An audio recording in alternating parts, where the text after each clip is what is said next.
Saio hau Nafarroako gobernuak diruz lagundu du. Arratsaldeon, urriaren lehen astean hasi ginen Saloa telebistaren 25. urteurrena ospatzen eta hasiera eman ginen hitzaldi zikloni.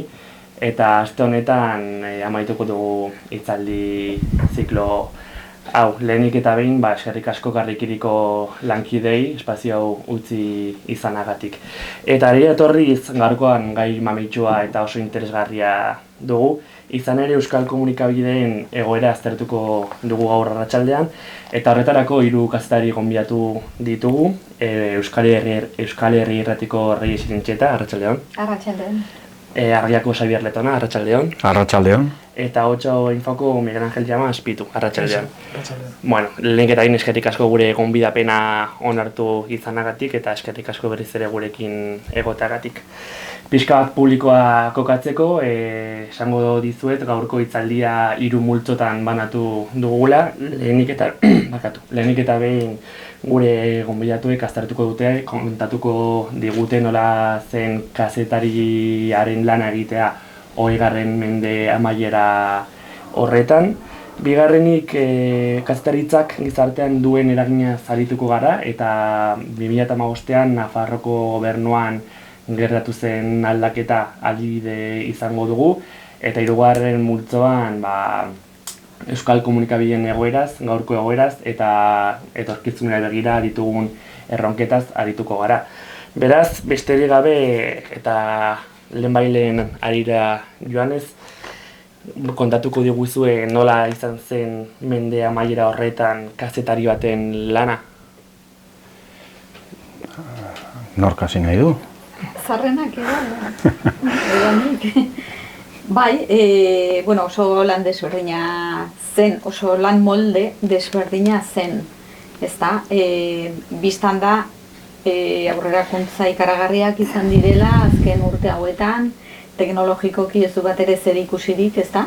Garai hartan egiten genuenak eta gaur egun egiten dugunak. Eta hori, lan moldetan bai aldatu dela izugarri lana, gero beste kontu bat da, helburuak edo horiek horren beste aldatu ote diren ikustea, ezta? Gaur egun bai badagoela nolabait esateagatik konpetentzia gehiago, garai hartan ez zegoelako sare sozialik, interneta etzen gaur egun den bezalakoa, eta alde horretatikan komunikabideek zuten papera desberdina zen. Gaur egungo gizartean, hor gaude sare sozialak, beste komunikazio iturriak dira, komunikazio edo inkomunikazio iturriak dira, eta eztabaida batzuk trasladatu egin dira, ez da komunikabideetatik sare sozialetara, alde horretatikan bai aldaketak izan direla. Eta gero kazetariaren lana, funtsean, nik uste dut lan zintzoa eta profesionala egin nahi dutenek jarraitzen dute helburu berdinarekin, eta hori da, ez da, ikustea zer dagoen, galdetzea zergatik egiten diren eta esaten diren gauza batzuk, eta hori erantzun horiek edo kezka horiek edo trasladatu gizarteari. Azken finean, hori da gure papera, ez da. Ni egia esan, ez nintzen kazetari lanetan hasi edo ez nintzen... Esan dugu gaztea zarela, baina lehen gaztea bazegin. Ezain gaztea, baina hau planteatzerakoan esaten, ni garai hartan unibertsitatera ez nintzen joan, kazetaritza ikastera, hasi nintzen kazetaritzarekin harremana egin kalean saltzen, San Ferminetan. Nola jartzen zen jendea saltzen, ni gogoratzen dut, 2 urte egon nintzela hor, eta duela gutxi gogoratu nintzen, horrela hasi nintzen ni kazetaritzarekin harremana, ez? Eta gero, eguzki irratian nik uste dut hemen Iruñean jende asko eguzki irratitik pasa dela, ez? Eta hori izan dela gure eskola bat, eta baita ere, komunikazioan aritzeko, igual lehenengo ate bat, zeharkatu genuen lehenengo ate bat hor Nabarreria plazan. Eta gogoratzen dut ere, bideogintzaren movida hemen Iruñan oso fuerte zegoen, ez? Igual beste herrialdetan, beste zonaldetan, ez zegoen hain garatua, eta hemen bai, eguzki bideoak nola baita ematen zuelako ere aukera, kasetaria etzenari, nola baita, aztea gauzak grabatzen eta gauzak egiten, ez? Eta nik uste dut, niretzat, bi esperientzia horiek, ni ez nintzen eguzki bideoan egon, baina gertutik ezagutu nuen, eta sortu genituenean lehenengo komunikabideak hemen, zaten genuen, egin dezagun, ez, bideo gintzan, ez?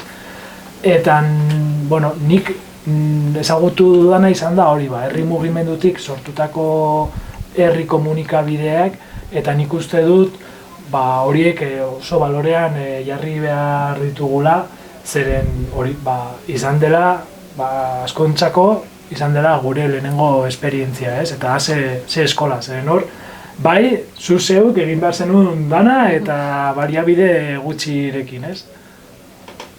Ni zarrena naiz, así que pixka bat atzerago joango naiz, eta ni Bilbon hasi nintzen kazetaritzaren inguruan, argiarekin kolaboratzen hasi nintzen 88aren bueltan, eta 89an lantaldean ari ginen, Euskaldunon egunkaria egiteko tan ari zen lantalde batean. Orduan, 80ko hamarkada hura egia esan da, gu hasi ginenean kazetaritza fakultatean Emilieni Leioan, eta kazetaritzan gaur egungoarekin konparatuta ezer gutxi zegoen. Argia, Jakin, Luiar, Arrasate Press 84an okerrezpanago hasita zegoen, hemen ere Tipiteapa ere hasita zegoen, Euskal Herria Irratia okerrezpanago 88an, ero inguru haietan hasi zen, beraz oso hastapenetakoa zen kontua, eta gaur egungoarekin oso mundu urri bat zen euskarazko kazetaritza. Bazebilen EITB ari zen 80ko hamarraldiaren hasieratik aurrera, baina nik ez dut hortaz hitz egingo, ez ezagutu nuena gehiago izan zen beste hori, argia eta Euskaldunon egunkariaren sorrera eta eferbeszentzia ikaragarri ura oso denbora gutxian. Eta gero, 80koan, izan ziren bi fenomeno oso garrantzitsu, bate Euskaldunon egunkaria, eta bestea tokiko edabideen uholde ikaragarria izan zena, ez? Eta esango nuke, benetako zutoinak atzerago ere joan gintezke, ez? Baina gaur egungo euskarazko kazetaritzaren benetako zutoinak, hamarkada 80ko hamarkadan daudela, eta gainera kontuan hartu behar dugu, orduan hasi zela baita ere Leioako euskarazko kazetaritza fakultatea, eta hor kazetari pila bat atera direla, ez? Gero gaur egun hainbat komunikabideetan ari direnak. Eta kazetari gisa, esango nuke batez ere urritasuna zala, ez? Batetik sekulako emozioa geneukan, egunkari bat egiten ari ginelako, gero baita ere, argian lanean, kazetari gisa sekulako, nik uste dut zerbait orokorra zala, behintzat gure inguruko medioetan, emozio handia, euskaraz kazetaritza egitena, baina urritasuna ere handia. Orduan oraindik diru laguntzak eta gaur egunekoarekin ez zuten zerikusirik, eta gero bestetik guk danetik egin behar genuen, egia esan, argazkiak ere guk egiten genituen hasiera batean argian, gero baziren baita ere argazkilariak, baina ez ziren iristen danera, orduan laborategian sartu eta hala nola argazkiak egin eta prozesu hori ere egiten genuen, edo beste 11 kontu artikulu bat Bilbotik Donostiara bidaltzeko korrika azken momentuan autobusera joan behar sartu autobusean garai hartako disko bigunaiek eta Donostiara, ez? Eta gero gainera kazetari moduan baita ere bizi behar izan genuen, ez dakit, oso garai gogorra, ez? Euskal Gatazkaren ondorioz eta abar, baina hortaz asko hitz egin liteke, eta Pituk ere hitz egin dezake hortaz desente, baina bueno, printzipioz hor utziko dut. Bai, eferveszentzia urte horietan ere, tokiko komunikabide asko sortu ziren, garrantzi ikaragarria, nazio mailako komunikabide handi horiek ez da, egunkari argia, EITB multzo ere bai, eta gero tokiko komunikabideen artean urte haietan sortu ziren gaur egun ezagutzen ditugun hemen Nafarroan adibidez, euskal irrati guztiak, ez da? Lehenbizi Xorroxi, Euskal Herri irrati eta gero besteak etorri ziren. Eta beti harremanetan haien artean, eta garai hartakoa ere, aldizkari batzuk ere sortu ziren. Beti ere, euskal komunikabideak, tokiko komunikabideak oso lotuak izan dira, horretaz ere hitz eginen dugu geroxeago, herri ekimenei, elkartei eta ekimen kulturalei lotutakoak. Ez horren beste enpresa pribatu bezala dirua irabazteko asmoarekin, evidentemente. Orduan, urte haietan izugarrizko mugimenduak izan ziren, eta gaur egun gauden komunikabide gehienak urte haietan sortuak dira. Euskal Gatazka aipatu zu, Xabier. 1987an egin egunkaria itxuzuten, handi gutxira 2003an Euskaldunon egunkaria ere. Nola bizi izan zenuten garai horiek, agian gure herrian prentsaskatasun hori kolokan egon zela edo? Bueno, ez dakit, gogorra ziren gizartearentzat, eta orduan gizarteko atal ginen neurrian, guretzat ere garai gogorrak ziren, ez? Ez dakit, talde horretatik, hemen bazegoen gatazka bat, eta gatazka guztietan daude aldeak, ez? Alde nabarmenena alde batetik, gatazka horretan kolpatzen zuena, etak batetik bere jarduera armatua zeukan, ez? Eta aipatu dituzu egunkaria egin irratia, ardibeltza eta horlakoak itxi zituzten, baina beste etak ere oso modu gogorrean jardute zuen, eta ez dakit, hil zuen El Mundoko kolumnista Ura López de la Calle zena, Diario Baskoko Santiago, ez dakit zer ez dugu gogoratzen orain izena, izan ziren atentatuak baita ere EITB, hainbat kazetariren aurkakoak, ez orduan giroa, oso gogorra zen alde horretatik, eta gatazka baten bakoitzak alduena egiten du, eta batzek emate zuen, eta besteak ere bai, eta nik ez dut esango gu hor erdian ginenik, baina horrek eragina handia zeukan gure jardueran ere, eta eragina zeukan ez bakarrik estatuaren ikuspegitik, seguruenik estatuaren ikuspegitik gutako asko gaiztoak ginen, ero gaiztoenak, ez genuelako bat egiten estatuaren ikuspegiarekin, ero hemen momentu batean edo nirekin zaude, ero nire kontra zaude, argi eta garbi, eta horrek eragina handia zeukan, baina eragina handia zeukan baita ere, demagun, nik gogoan daukat, garai haietako momenturik gogorrenetakoak bizi izan genituen, gu ezker abertzaleko medio bat ginen, medio zabal bat, baina ezker abertzale soziologiko horretako medio bat ginen. Eta ezker abertzalean bizi ziren aldaketa guzti haiek eta eragina zuten gugan ere bai. Eta zeuden ikuspegi desberdinak eta ere, batetik gure baitan ere bazeuden, eta gero gainera, horrek ere ezker abertzaleak zituen bere aginte moldeak eta bultzatze zutena edabideetan, gizarteko sektore askotan eta erabateko funtzionamendua izatea, erabateko gauzak, erabateko mezu batzuk eta horiekin bat ere egiten espazen nuen, horrek ere bere koste gogorra zeukan, eta guk horren ondorioz esarte baterako, laro eta hamazazpian oso krisi gogorra bizi izan genuen. Eta ez dut jarraituko, ze zuen txanda ere badata.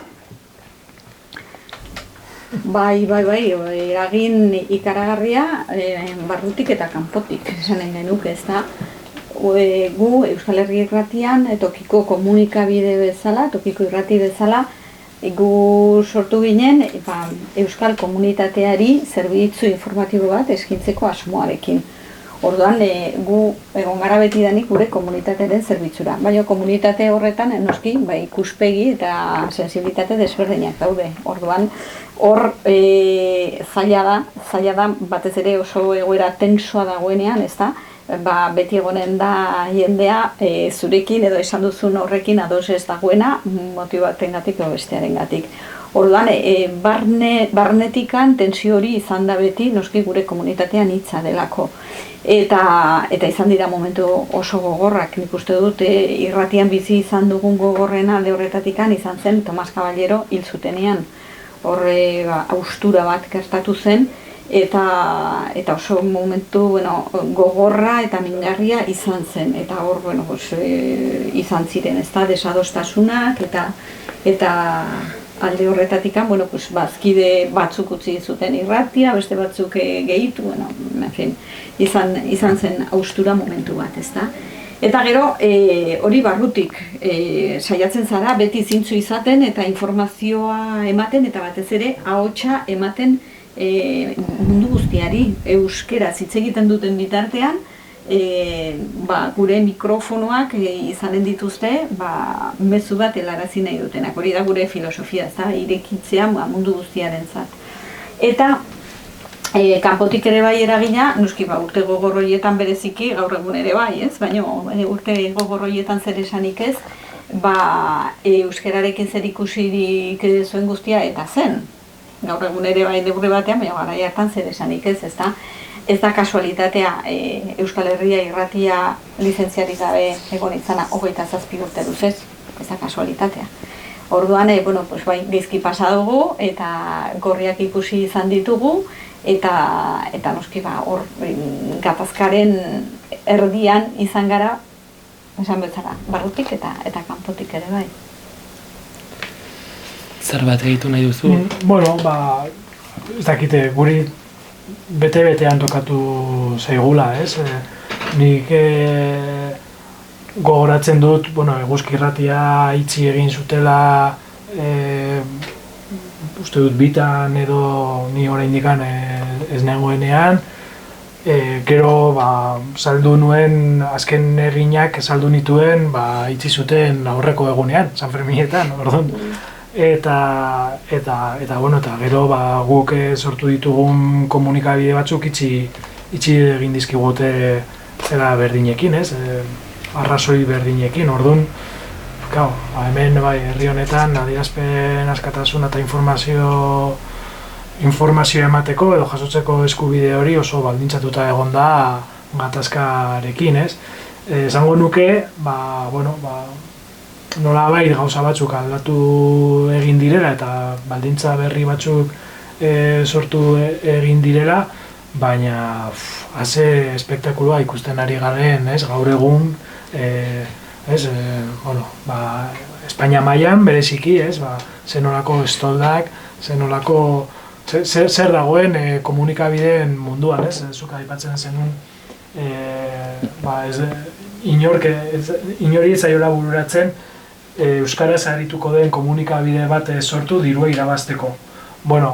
Espainia mailan igual dirua irabazteko ere ez dituzte komunikabideak sortzen, baina zelana egiten ari, zelan ideologikoa egiten ari duten, ze interesak dauden komunikabideen atzetik, eta gero aipatzen zen, gidoian, laugarren botere hori azkenean oso boteretsua delako, eta gu hemen ari gara batzutan txikitan jokatzen, eta haze nolako boterea duten beste batzuek, zenbat komunikabide, zenbat adarrak, eta hori, gatazka bero-bero zegoenean, nik uste dut, igual, ez dakit, edo etzen hain besterako, edo, bazen komunikabideen atzetik zeuden interesak berdinak ziren, oso antzekoak, baina ez dakit, orain oso agerikoa da, edo lehen baita ere agerikoa zen, baina nola etaren indarkeria zegoen ez dana estaltzen zen, baina Horregatik gara, horren beharrezkoak, tokiko komunikabide txikia. Bai, begira, horrekoan komentatzen genuen, jende askorentzat komunikabide nagusiak, nahiz eta kontsumitu, konfiantza ez asko. Bai, kontsumitzen ditut, baina ez dute konfiantza hondirik. Baina komunikabide txikiok, edo gertutasun hori ematen da, ez? Eta eske, nola, Euskal Herri irratian nola esan behar diate gezur bat. Reyesek gezur bat ezaten baldin bai, gero kafean esango dio zerbait. Oie, haizu, zu ere zinateke hau sartuko. Gezurrak, hankamotz. Bai, eta batez ere hori ez ditugula olako jefeak, ez? Pituk jaipatu du pixkat bigarren multzoaren mamia, multzo honetan jorratuko gara kazetaritzak gizartean eragina ote duen, eta Pituk aipatu bezala batzuek, askok ez esateagatik, kazetaritza laugarren boteretzat jotzen dute. Berezakit, bat etortzen zarete baieztapen honekin? Nik esango nuke ez dela laugarren boterea, gaur egun bigarren boterea dela. Benetan, botere ekonomikoa, botere mediatikoa, eta uste dute politikoa eta judiziala gaur egun atzetik doazela, ez? Dago hain Espainiara begiratzen badugu, lehen ibil naiz begiratzen pixka bat datuak, eta hor daukagu, ez? Esate baterako planeta, ez? Zer da planeta? Bada A3, La Sexta, La Razón, eta Italiako beste erdibana banatuta Italiako beste multinazional haundi batekin, ero Mediaset, zer da, ez? Berlusconik du Mediaseten 180, eta da, Telecinco, 4, eta abar, Prisa, ez? El País, La Ser, beti eskerreko medio, ez? Eta, nun gelditu diren haien, behar bada, trantsizio garaian eta bazen eskerreko medioa, Espainiako sozialdemokraziaren ahotsik garrantzitsuena, baina gerora egindako bidea itzela da, ez? Eta gaur egun, uste dut, 140 baino gehiago da Amber Capital inbertsio funtsa anglo-amerikarraren esku dago, ez? Eta bitxia da, irakurtzen dituen, horko buruak, Josef Orgurlianek, irailean bertan esate zuen. Gu saiatu ginen El País eskuinekoa egiten, baina ez zuen funtzionatu eta eskerrera itzuli ginen. Eta egia da, segero, orduan garai horretan, Antonio Caño izen zana, El Paíseko zuzendariak esan zuen, eta baita ere, nola saiatu ziren haiek Podemos eta PSOEren arteko gobernua eratu ezedin. Eta ez du lotxarik esateko hori publikoki, eta orduan eragina da itzela. Eta larriena da gainera, botere itzel hori ari dala gero eta gehiago konzentratzen botere korporatiboen eskuetan, multinazional, enpresa handien eskuetan, eta horiek ez dute sosik alperri gastatzen dute sosa interesatzen zailako agintzea, eta gero eta gehiago agintzen dutelako molde horretan, ez? Izan daiteke baita ere kontrabotere, eta badaukagu kontrabotere funtzio hori nik uste dut, eta baina nik uste dut kazetaritzaren benetako izaerak hori eskatzen duela, ez? Kontrabotere izatea.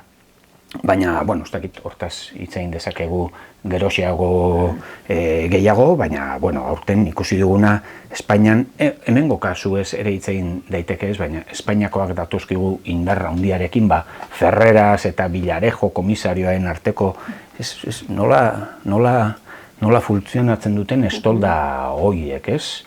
Eta ez dakit, nik behintzat, azkenengo boladan irakurri ditute 2 liburu gauza horietaz aritzen diena, bat berria da, Pablo Iglesiasen gomendatzeko modukoak iruditzen zaizkit, medio zikloakaz, azkena, eta uste dut hori baino interesgarriagoa, hobeto erakusten dituela zeintzu diren estoldak da David Jiménez El Mundoko zuzendari hoiaren el director liburua. Bueno, hor argi esplikatzen dizkizu nola zetozkion ministroak, enpresa hundietako jabeek, erostera, argi eta garbi. Bueno, en fin, itzela da, eta horrek gero eta eragin handiagoa dauka gizartean. Eta beldurgarria, ez da? Esatezu, bueno, ze nolako boterea duten, nola aritzen diren, hola, merkantziarekin, informazioa da azken finean merkantzia helburu batzuk lortzeko, boterea, eta ez dakit nor jartzea alako postuan, alako boterea, eta bar. Baina, beldur ikaragarria ematen du ere bai, zenolako tresna ilunak dituzten, ez da? Ja ez da soilikan egunkariak, telebistak eta bar, baizik eta sare sozialak, zuk ikusten duzu. Ja, nola manejatzen dituzten algoritmoak, nola manejatzen dituzten Twitterreko informazioen fluxoak eta bar, eta ja esaten zu, ai ama, galduta nago erabat, osea ez dakit, ez dut ulertzen mundu hau, eta ez dakiten nondikan eta zergatik datozen mezuak. Orduan, hori gero eta ilunagoa da, eta gero eta beldurgarriagoa. Zeia ez gara, jasotzen dugun informazioaren jabe nola baita esateatik, ja, ez dugu erabakitzen nondikan edan informazioa. Ze algoritmo batzuk erabakitzen badute bakarrik iristea alako mezuak gure sareetara, horiek besterik ez ditugu ikusiko.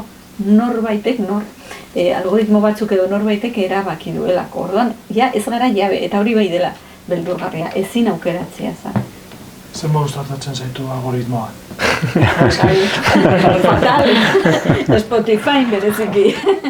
Berezia da, hor nik ere badut impresioa eta jende askorekin komentatzen duzu, eta lehen jartzen dituen gauza batzuk antzekoak pin-pon, eta iruditzen zaitu oihartzun gehiago zuela. Gaur egun, ez dakit. Ero behar bada baita ere gero eta, egia da baita ere, gero eta gehiago gaude, gero eta informazio gehiago dago, gero eta ezinezkoagoa da dena jarraitzea, baina gutxiago. Ni, begira, hor, hau irakurtzerakoan esaten, bueno, eta gu Euskal Hedabideok zenolako eragina daukagun, ez?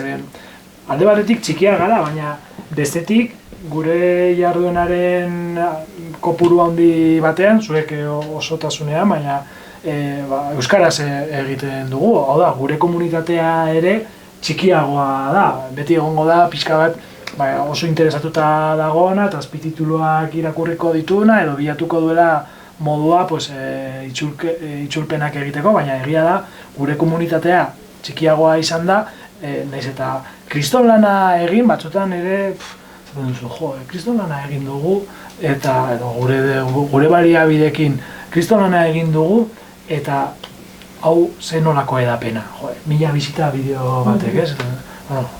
Ze gutxi, ez?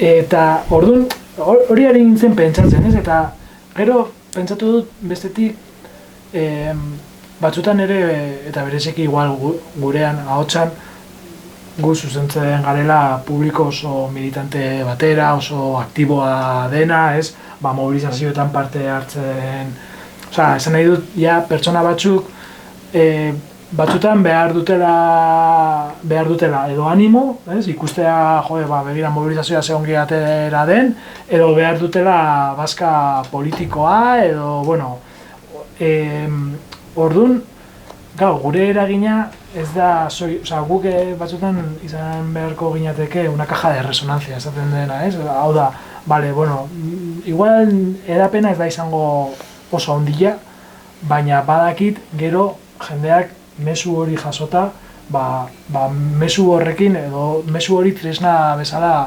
erabiliko duela gizartean eragiteko.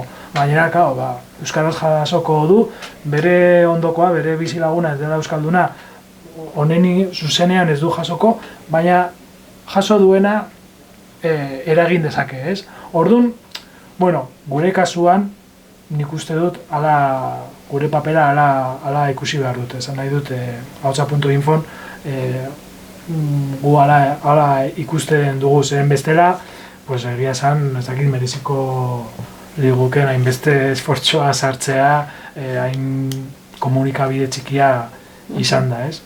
Baina nik uste dut, eta adibide bezala ere hartzen dut pixka bat 2015ean gertatu zena, nola egin genuen lan guztiak balio izan zuela kalea astintzeko. Ez? 2015 baino lehen, ez?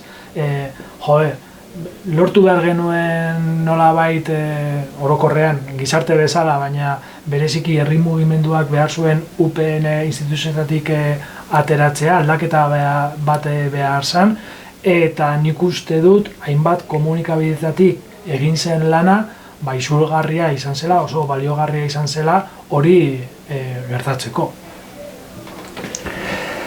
Bai, ez dakit, nik ez dute zalantzarik, batzutan ikusten badituzu ikerketak egiten direnak unibertsitatean eta horrela, euskarazko hedabidei buruzkoak eta hola, behar bada ez dira oso optimistak, ez dira oso baikorrak, antzadanez, hori internetek aukera asko eman dizkigulako baita ere guri zabaltzeko, baina besteek askoz gehiago aprobetxatu dituzte aukera horiek eta irentsi dute mundu hori hitz egiten ari garen guztiarekin, ez, algoritmo, baliabide eta abar. Baina hala ere, nik uste dut, gaur egun euskarazko kazetaritza, euskarazko komunikazioa dago inoiz baino indartsuago, esango nuke, nik ez dut ezagutu, ez dakit, 30 urte pasatxo daramate lanbide honetan, eta gaur egun bezain indartsu ez nuke esango egondanik inoiz. Gutxi dala, esaten digute, ez dakit, dauzkazu bi aukera, izten dituzu ateak eta ospa egiten duzu, edo jarraitzen duzu gustoko duzun lanbide batean, eta alik eta gehien eragiten, eta gainera eragiten dugu. Eragiten dugu, laguntzen dugu, ez bakarrik euskal mundu horren presentzia gizarteratzen, egituratzen, haunditzen, hori guztia egiten dugu, eta gaina nire ustez euskarazko kazetaritzak badu konparatuta, ez dakit, Espainian dagoen kazetaritzarekin, edo beste leku askotan dagoen kazetaritzarekin, bada kazetaritza askoz konprometituagoa gizarteak dituen arazoekin, eta esango nuke justo baditu danetik dago baita ere euskarazko kazetaritzan, baina esan nahi dut konparatuta askoz neurri handiagoan da kazetaritza konprometitu bat bere komunitate eta gizartearekin, eta ez estatu handietan eta ikusten den moduan korporazio handi horien esku eta abar. Orduan, ahaleginak merezi du eta ezinbestean jarraitu behar dugu. Eta nik uste dut profesionalak bezala guk ere daukagun askatasun sensazio hori kazetari gutxik izanen dutela, ja medio handi batean, estatu mailako edo nazioarte mailako komunikabide edo komunikabide multzo handi batean. Guk askatasun sensazioa badugu, eta hori gure komunitate txikia da, ados. Eta izanen da txikia, imaginatzen dugu urte luzez. Oso hundia, gehienez 3 milioi edo... Asko ez da hundituko. Badakigu, komunitate txikia garela eta gu komunikabide txikia garela, baina egiten dugun lana oso txukuna eta oso profesionala izatea zain eta kalitatea izugarria handikoa, hori gustora egiten dugu, naiz eta ez aberastu noski horrekin, askatasun sensazio hori dugulako. Nik uste dut eta beste profesional batzuekin hizketan, eta hori da nik ateatzen dudan ondorioan. Zuek berdin pensatzen duzuen, aske sentitzen zarete? Batzutan askeegia. Etorriko da nagusi bat eta esango ditzer egin behar dudan. Eta ordainduko du soldata... Nik uste dut hori klabea dela, aske sentitzea, nik uste dut gu ere argian aske sentitzen garela egiten dugun lanarekin, besteak beste gu geu garelako argiako jabe, langileok gara argiako jabe, eta orduan langileok erabakitzen dugu, gure lerro editoriala nundi nora jo behar duen, momentu batean zer idatzi behar dan, ez dakit, interneteko araia hauetan zeri eman behar diozun, ze euskarri eman behar diozun garrantzi gehiago, ez? Alde horretatik uste dut nik ere hitz eginda eta ikusita panorama mediatikoa hori lujo handia dela. Gero, noski, urritasunak ematen dizu ezin zarela heldu landu nahiko zenituzkeen gauza guzti horietara, ez? Eta hori bada oztopo handi bat. Baina, hori da gu ez gara, ez dakit, gure hizkuntza ere ez da hizkuntzola izugarri osasuntsu arazo handiak ditu. Eta komunidade horrek arazo handiak dituen neurrian, guk ere arazoak eukiko ditugu, ez? Ez dakit, alde horretatik nik... Nik uste dut oso interesgarria dela egitura enpresarialari ere erreparatzea, ez da? Tokiko euskal komunikabideen egitura enpresarial horizontala oso interesgarria dela, eta aukera ematen dizula gestionatzeko beste modu bat, ez da? Lana eta implikazioa eta edo ez dakit bazkideekiko edo irakurle edo bezeroekiko ezagin nola deitu, erabiltzaileekiko harremana ere egituratzeko modu desberdin batera, esate baterako argian egiten ari zaretena harpidetza anitz horrekin oso interesgarria da, izan zaitez bazkide, baina zuk erabaki zenbat ordaintzen duzun, zure posibilitateen arabera ordaindu. Olako formula irekiak, malguak, beti pertsonak erdigunean jartzen dituzenak oso interesgarriak direla, baina bakarrik direla egitura enpresarial berritzaile hauetan, ez da, hori komunikabide handi horietako batean pentsa ezina da, haien helburuak oso bestelakoak direlako. Ez dakit ni ere ados nago oso interesgarria da, guretzat, eta gainera, interesgarria izateaz aparte, ona da ikuspegi ekonomikotik ere. Guretzat, ona izaten ari da, funtzionatzen du. Osea, azkenean jendeak ulertzen du, ni ez noa bakarrik argia aldizkaria erostera, edo nik proiektu hori lagundu nahi dut. Eta gero, proiektu horrek niri emango dizkite egiten dituen gauzak, izan aldizkaria, izan webgunean, izan podcastak edo danarakoa, ez? Eta alde horretatik, funtzionatzen du. Ara, funtzionatzen dugu guri, ez dakit, behin baino gehiagotan entzun dut interesgarria dela, baina ez dut ikusten beste komunikabide asko linea beretik. Imaginezazu Iberdrolak horrelako zera batean sartuko baitz. Ordaindu nahi duzuna hilabetean. Entzari interesatzen. Ez, eta beste askori ere ez, baina, nik ikusten dut funtzionatzen duela. Azkenean, etekin ekonomikoa ez dalako zure lehen arrazoia, eta gainera, esplikatzen badiozu ondo zure komunitateari hori, komunitate horrek ulertu egiten duelako, eta gure kasuan behintzat lagundu egiten duelako prozesu hori. Eta nik uste dut hori dela interesgarriena, ez da? Harreman hori komunitatearekin, jakin badakigun noski, eskura badituzela milaka komunikabide, milaka webgune, milaka sare sozial, eta gainera konsumitzen dituztela. Guk ez dugu eskatzen esklusibitaterik, jendeari ez diogu esaten soilik konsumitu nire edabidea, ez da gutxiagorik ere konsumitu nahi duzuna, baina gurea ere bai, zen guk eskaintzen dizugu bestek eskaintzen ez dizuten zerbait, eta ez soilik hizkuntza. Ikuspuntua, eta ikuspuntua. Bertutasun hori ere bai, ez? Mundua euskaldunok kontatua euskaldunentzat. Dakit, gulako zerbait. Lelo polita. Hirugarren multzoari egingo diogu orain, galdetu nahi dizuet zein den euskal komunikabideen osasuna hemen, Nafarroan. Nola ikusten duzue zuen komunikabidea gazteria hurbiltzen da zuen komunikabideetara, bai ez, zergatik bai, zergatik ez? Gazteria hurbiltzen ote den, hori da osasuna neurtzeko... Ez, baina ez. Ez, bueno, osasuna modu askotara neurtzen alda, ez da? Alde batetik ekonomikoki, bueno, urritasuna eta prekarietatea horiek dira gure eguneroko hitzak, gure sorreratik eta hil arte, ez? Gu beti prekarietatean bizi gara.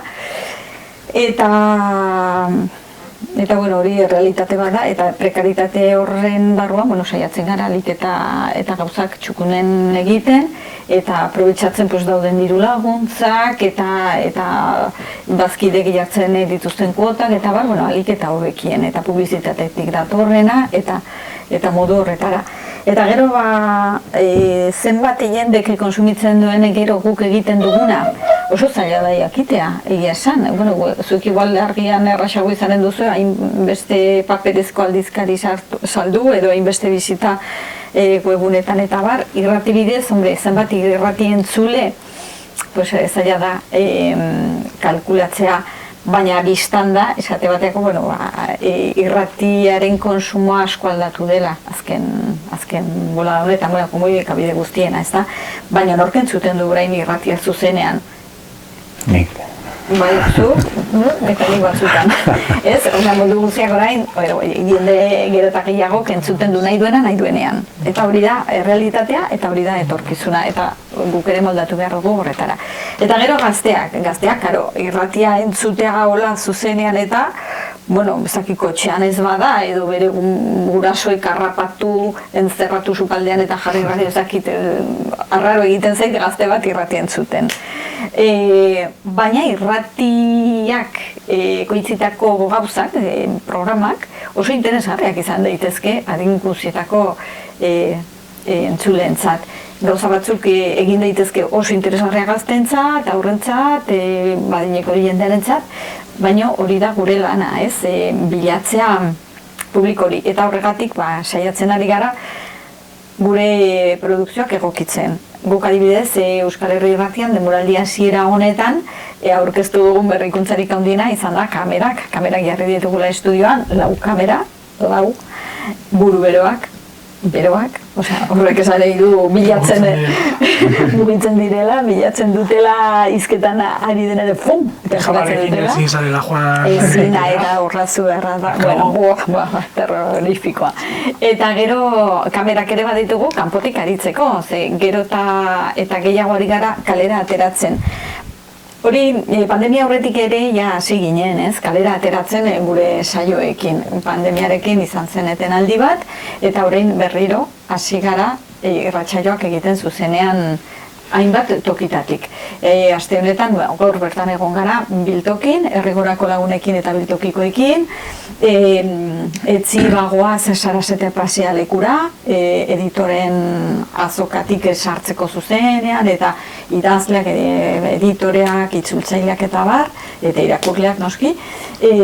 Aste honetan ere bagoaz Mauseko trakuketarien gana, goizean, eta bueno, hori da, ez gure apostua. Ateratzea irrintzidorretik kalean jendearekin, gure komunitatearekin egoteko. Eta jalaster, gero eta gehiago irudia sartu, bideoak sartu, eta bar, eta formatu desberdinetan eskaini gauza horiek webgunean, guinen bidez eta sare sozialetan. Orduan, ulertzen dugu hori dela guk egin behar dugun ahalegina hurbiltzeko konsumitzaileen gustuetara, gustu eta beharretara. Orduan, gure lan informatiboa egokitu behar du aldi oro, eskuragarri hartzeko. Eta hori da, saiatzen ari garen egiten.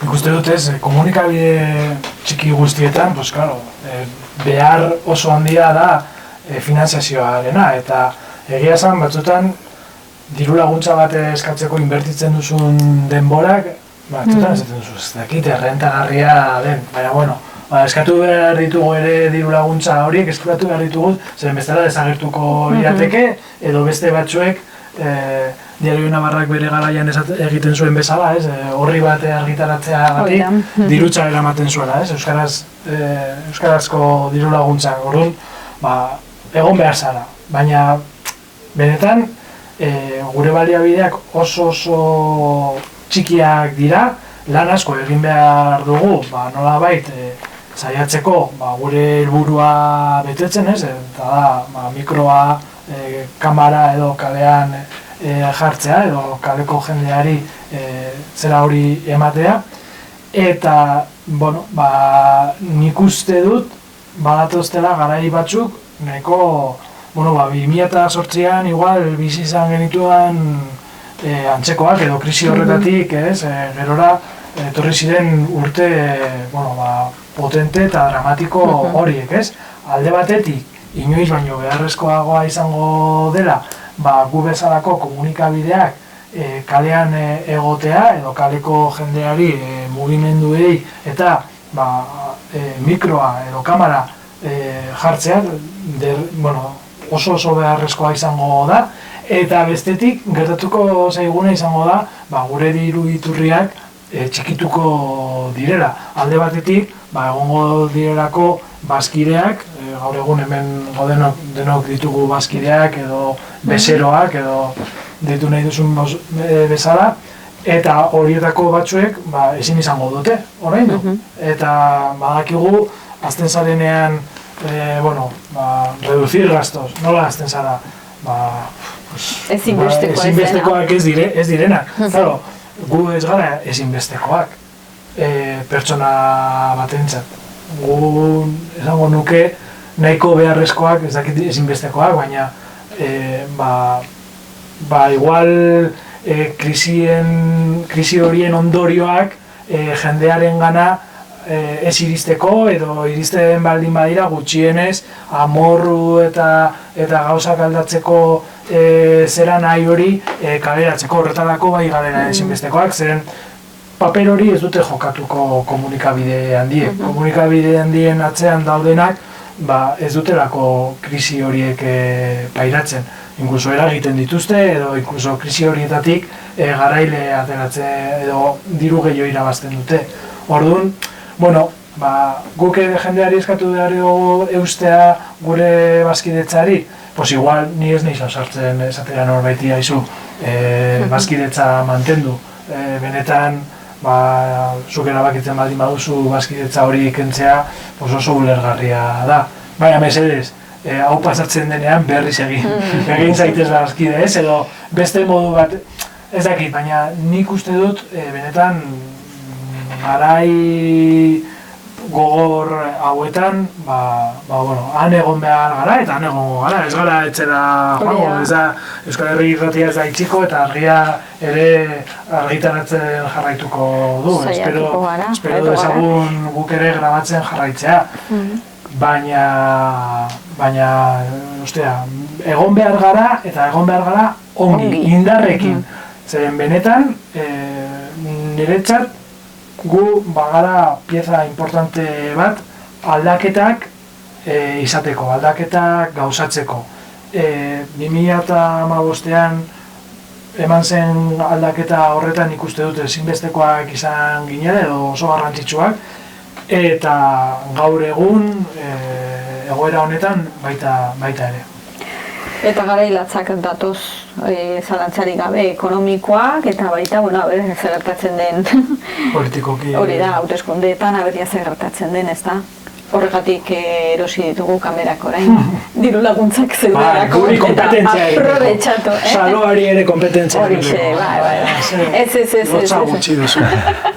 Nik uste dut, ez da gita nago esan dituzuen gauza gehienekin, eta lehen zuk aipatu duzu tokiko komunikabideak oso importanteak direla, eta nik ez dut horren inongo zalantzarik, baina guri, eta zu galdetzen duzu, eta Nafarroa nola, tokikoak bai eta Nafarroa nola, baina guri oso garrantzitsua iruditzen zaigu nazioa, Euskal Herria.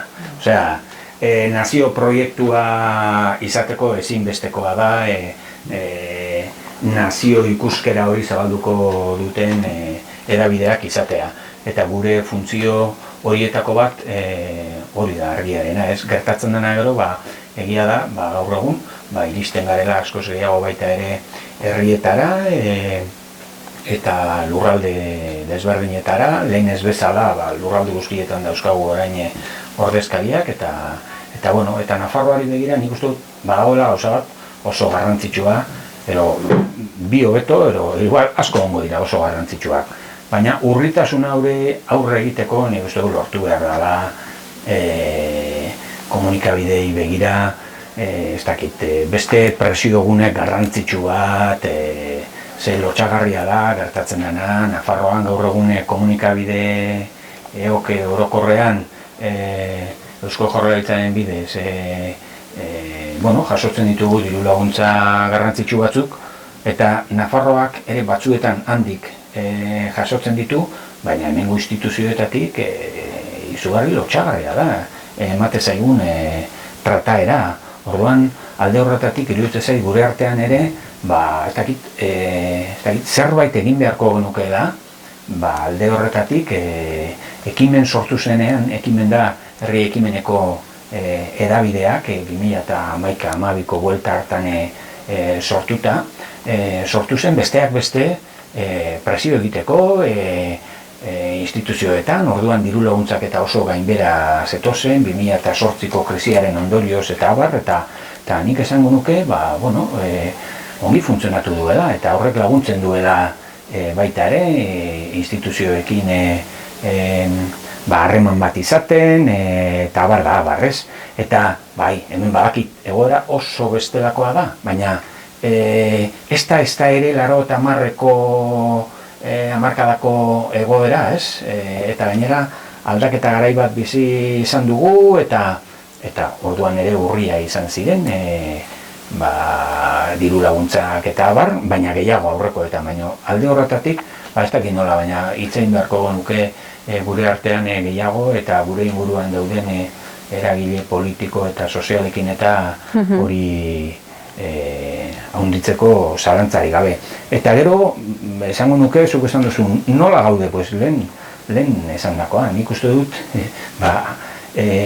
gure pos eta miseria guztiekin gaudela inoiz baino hobeto, nola esango dugu, komunikabide ugari dauzkagu, lan egiten dugu, nik uste dut Pituk azpimarratu duen bezala alde horretatik oso garai latzak etorriko direla, eta guri funtzio ni behintzat, edo gu behintzat kazetaritza ulertzen dugun moduan, kazetaritza ezin da izan kazetaritza neutro, kazetaritza objektibo, kazetaritza horrek ez du existitzen. Eskuinak hori oso garbi dauka, eta horregatik erosten du ahalik eta gehien, ez? Guk argi daukagu gure kazetaritza izan behar dela kazetaritza eraldatzaile bat. Lagundu behar duela gaur egungo gizartea aldatzen, eta gizartea aldatzen duten hoien ahotsa izaten eta haien ondoan egoten bide hori egiten. Lortuko dugun edo ez dakigu, baina zentzua behintzat hor ikusten dugu. Eta hori egiten baduzu, nik uste dut jendea hurbiltzen zaizula. Nik pozez esan beharra daukat, guk ez dauzkagula datu txarrak. Gu ez goazela atzera, oi hartzunean, erabiltzaileetan, irakurleetan, aurrera goaz. Eta batzuk aurrera goaz, beste batzuk hor daude, batez ere, uste du larri benetan pasatzen ari denak egunkariak direla, gehien, eta alde horretatik gazteak aipatzen da, ez? Baina gazteek behar dutena da informazio ona. Ez dut uste gazteek behar, euren aldizkari propioak hor, ez dakize barkatu, baina batzutan tentelkeri esan ez da, gazteek behar dute nagusiok behar duguna, materiale ona eta sentituko direna identifikatuta, eta ez tratatzea haiek ez dakite umemoko batzuk balira bezala. Eta gazteek egingo dute, guk egin izan dugu, eta haiek ere egingo dute. Egia da, dauzkagula erabilera arazo handiak eta abar, hizkuntzarekiko, baina beste aldetik badaukagu baita ere sormenaren ikuspegitik, ez bakarrik kazetaritzaren inguruan, musikan, literaturan eta abar, inoiz baino sortzaile gehiago, ez? Orduan, betikoa nola ikusi nahi dugun edalontzia, bete, huts eta abar da abar, ez? Eta esango nuke, datozen garai latzetan kazetaritzak asmatzen badu, gehien sufritzen dutenen ondoan egoten eta bere egin beharreko lan kritikori hori egiten gobernuekin egoerak ez dira sortzen airetik, politikak batzuk egite dituzte nagusiki eta politika horiekin uste dut fiskalizatzailea izan behar dugula, ero bintzat ahalegindu behar garela fiskalizatzaile eta salatzaile ere izaten, eta hori egiten badugu uste dut izango ditugula jarraitzailea. Ados nago eta ez nago ados zurekin gauza batean. Esate duzu, inoiz baino hobeki gaudela euskal komunikabideak. Alde batetik bai, baina ezin dugu ahaztu prekarietatea. Osea, ze soldatak ari garen kobratzen eta zein egoera ahuletan dauden, esate baterako burura etortzen zaizkit gure irratia izpak. Osea, gu Iruñerrian gaude eta irratik kozkorra gara. Baina hor daude, Aralar, Karrape, Xorroxin, Esan Erran, Irati, eta hoietan, gehienetan, pertsona bakarra ari da lanean. Eta horrek dakarren guztiarekin, hori prekarietate ikaragarri da. Eta oso berbezkoak dira, tokiko edabide horiek, eta euskal edabideak. Orduan, hori, eta gero, diru laguntzak. Hemen Nafarroan euskal komunikabidetarako ematen diren diru laguntzak oso txikiak dira, ez dauzkat hemen zenbaki zehatzak, baina karagarri bajoak dira, bajoakoak izan dira zero gogoratu, kendu zituztenean diru laguntza guztiak eta galditu ginela hor denok airean. Orain ematen dutena gutxi da, baina zeozer ematen dute. Hala eta guztiz ere, zenbat peleatu behar den gutxi horretarako eta zenbat gauza irentsi behar izaten dugun. Esate baterako, iaz izan zen, ez da?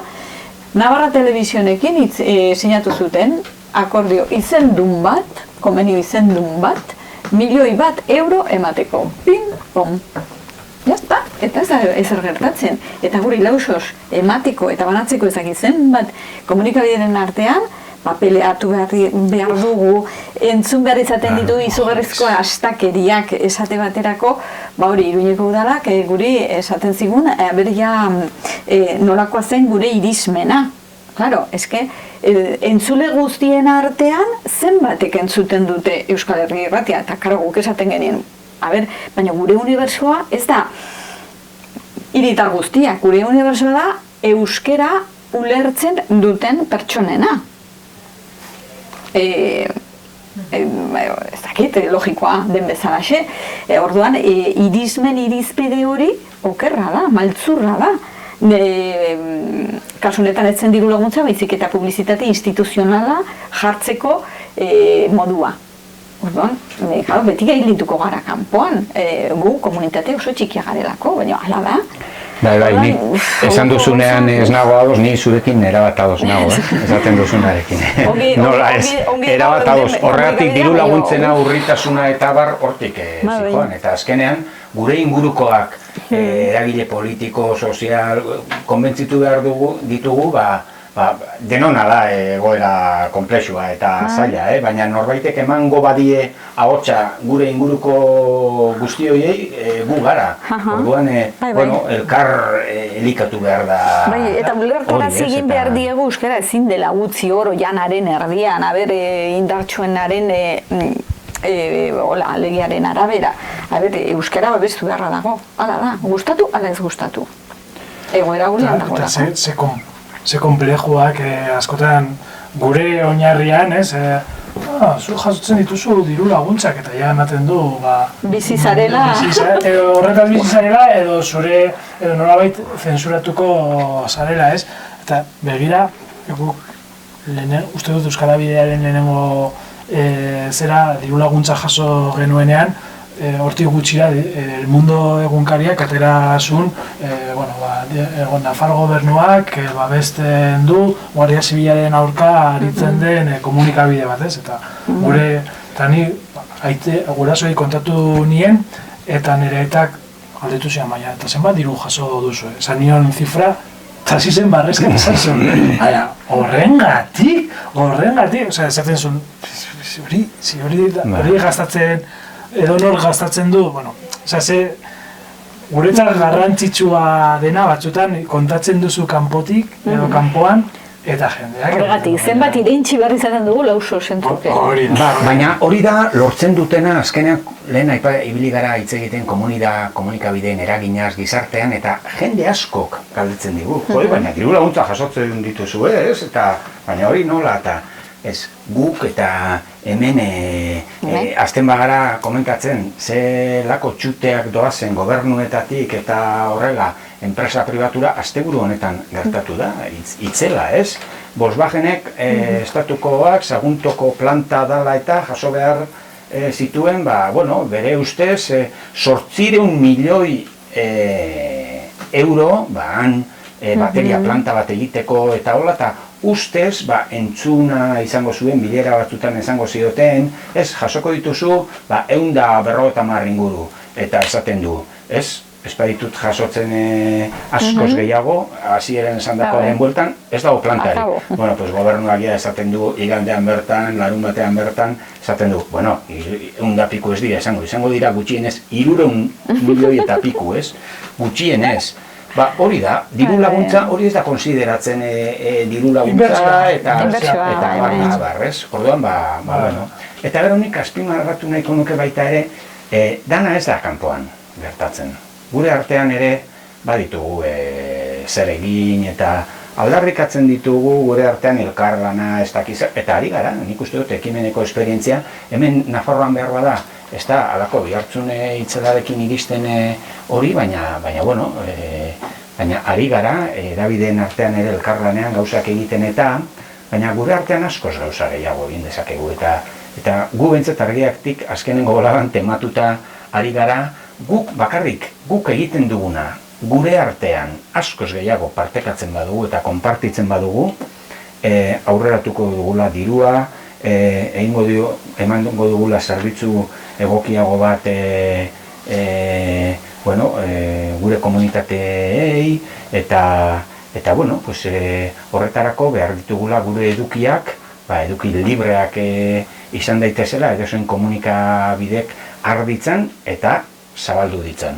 Eta hor ere nik gabezia desente ikusten ditut gure artean, eman ditugu urrats oso importanteak direla lizentziak irekitzea, gure edukietako lizentziak irekitzea, hortan ere esate baterako erdal komunitatearekin oso aurretik gabiltza, gehienok erabakitzen dugulako teorian behintzat gure edukiak libreak izan daitezen, hau da, beste edozeinek erabiltzeko modukoak, baina gero praktikan badira hor oztopoak eta hitz egin beharko genuke gure ustez behintzat argi eta garbi oztopo hiei buruz, benetan gure edukiak askoz gehiago konpartitu ditzagun. Eta luze hitz egin daiteke hortaz, baina hori ere aipatu nahi nuen. Horretan nire iruditzen zait, prekarietatea dagoela, kasik ez dugula, denborarik ez da pensatzeko eta hitz egiteko ere, ez? Eguneroko lanak ian egiten gaitu, eta ian egiten digu denbora gehiena, eta baina beharrezkoak dira alako eztabaidak eta alako norabide berriak zabaltzea eta oso interesgarria. Eta gero, erronkei helduta, hemen Nafarroaz hitz egiten dugu, baina esan dezagun gure jardueran gehien bat erreparatzen diogula Iruña herria eta gora egiten dugu edo ekialdera edo mendebaldera egiten dugu beste komunikabideen laguntzarekin, zuek adibidez, astero egiten dituzue konexioak dauden irratiekin, ez dakiz zer, baina gero zer gaitasuna daukagu adibidez Tafaiatik bera gertatzen denaren inguruan hitz egiteko. Gu ez daukagu gaitasunik eta horbean ez dago komunikabide euskaldunik. Ez dago zonaldean, Tafaian La Merindad dago, aldizkaria, gazteleraz eta euskaraz aritzen dena, salbuespena. Ez dago komunikabide euskaldunik. Eta gainera, gu saiatzen ari gara pixka bat aber zer egin dezakegun horrekin, baina oso baldintza zailak daude. Eta nik uste dut, orain, hainbat esperientzia, ez, herrigorare eta agerraldiaren bidez, ez, nolabait urratsak ematen ari direla, beste euskararen inguruan, beste gauza batzuk sortzeko, eta uste dut ere, hango errealitatea horren berri emateko, baina baita ere, sortzen ari diren mugimendu guzti horiei laguntzeko eta hoiekin batera bidea egiteko beharrezkoa dugula. Izarraldean ere bai, Tafaiatik bera, ager bezala ezagutzen dugun ager eremuan, ezago deuz, pasamortua da, bardeak bezala. Bardeak baino okerrago. Lengo gunean egin genuen mainguru bat, herrigora kantolatuta Lizarran horren inguruan. Dana pentsatuta dago, dana estrategikoa da. Agerren zerbait. Planaren barruan dago dana. Martxelo eta Mendik esaten zuen periodiko bat jarri datzutela euskeraz. Zaila. Komplikatua. Bueno, denboraz larri gabiltza ez dakit zerbait gehiago gehitu nahi duzuen. Bestela, eskerrik asko hirukote gurekin zuen hausnarketak eta iritzia partekatu izanagatik. Eta bihar hitzaldi zikloni amaiera emango diogu, LGTBI+ komunitatearen egoera eta Sahararen egoeraz arituko gara plazoran. Beraz, bertan itxoiten zaituztegu. Gerarte. Eskerrik asko. Eskerrik asko eta zorionak, xalda.